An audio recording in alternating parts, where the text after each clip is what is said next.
Premier sujet, l'affaire Prodac.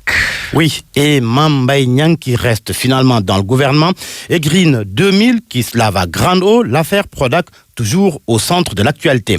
Mame Mbaye Niang reste finalement, selon la cloche, il ne bougera pas. Le président de la République n'a pas donné suite à son acte. Et voilà que l'entreprise israélienne Green 2000 s'invite au débat. Son coordinateur au Sénégal parle enfin. Entretien de Daniel Pinassi dans 2 journaux.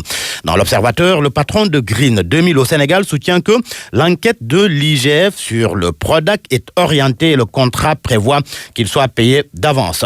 Il fait aussi savoir que les travaux sont bloqués à cause de retard de paiement. Interview de Daniel Pinassi à lire à la page 5 de l'Observateur. Dans un autre entretien, mais cette fois-ci dans le journal Le Quotidien, le DG de Green 2000 confie qu'il y a des gens qui ne voudraient pas que le Prodac réussisse. Autre propos de Daniel Pinassi, mis en exergue à la page de titre du journal, la société qui a signé le contrat de financement a des difficultés.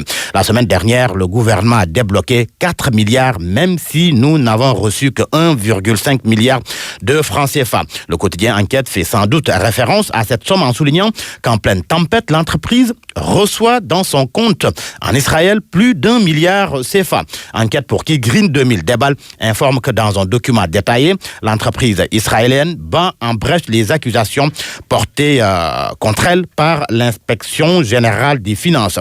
L'IGF qui, si l'on se fie à Source A, est un organe de contrôle au service de 3 personnes dont les photos trônent à la une du journal. Macky Sall, Mahammed Boun Abdallah Dionne et Amadou Ba. Source A indique que outre le ministre des Finances, le Premier ministre et le président de la République peuvent actionner l'inspection générale des finances dont les rapports ont souvent fait l'objet de tintamarre et de charivari. Mais quelque temps après, on éteint les lampes et on va se coucher. Aucune suite judiciaire. Doit-on s'attendre au même traitement suite au rapport sur la gestion du Prodac?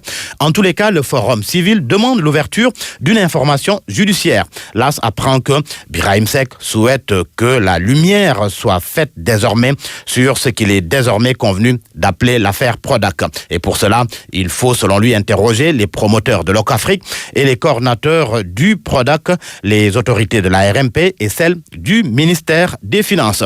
Cette affaire qui fait la une du journal Vox Populi pour une histoire très banale de priorité en pleine circulation, le France Nabé dégaine et tire 3 fois. L'incident, selon mon confrère, s'est déroulé hier vers 18h au croisement de la cité Kergorgi à Sacré-Cœur. Il a tiré 2 coups en l'air et un 3e sur le pneu de son antagoniste. Le tireur, qui se prévaut d'avoir un permis de port d'armes, a été arrêté par la gendarmerie. Le journal Les Échos traite du même sujet. Le nom de ce tireur en l'air s'appelle Abdoulaye Ngom. Son nom, c'est Abdoulaye Ngom. Donc, il a sorti son pistolet et crevé les pneus d'une voiture. Le cowboy, comme l'appelle le journal, a été arrêté et entendu au commissariat de Dieuppeul où il était encore jusque tard dans la nuit. Le journal Les Échos, qui a fait état des confidences de la maman de Keita Diao Baldé, de la Massia à la Tanière. Son vrai nom, c'est Keita Diao Baldé. Une erreur a été commise à l'état civil. Son vœu le plus cher, c'est qu'il épouse une Sénégalaise. Si le journal Les Échos parle de Diao Baldé Keita, c'est parce que la Coupe du Monde démarre aujourd'hui. Démarrage donc du mondial aujourd'hui. Que la balle roule, s'exclame le quotidien national Le Soleil.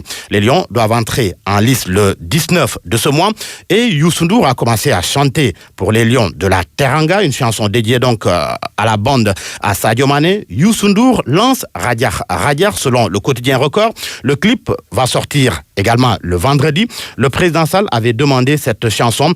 Youssou N'Dour qui déclare dans Record: j'adore mon pays et je suis fier des Lions.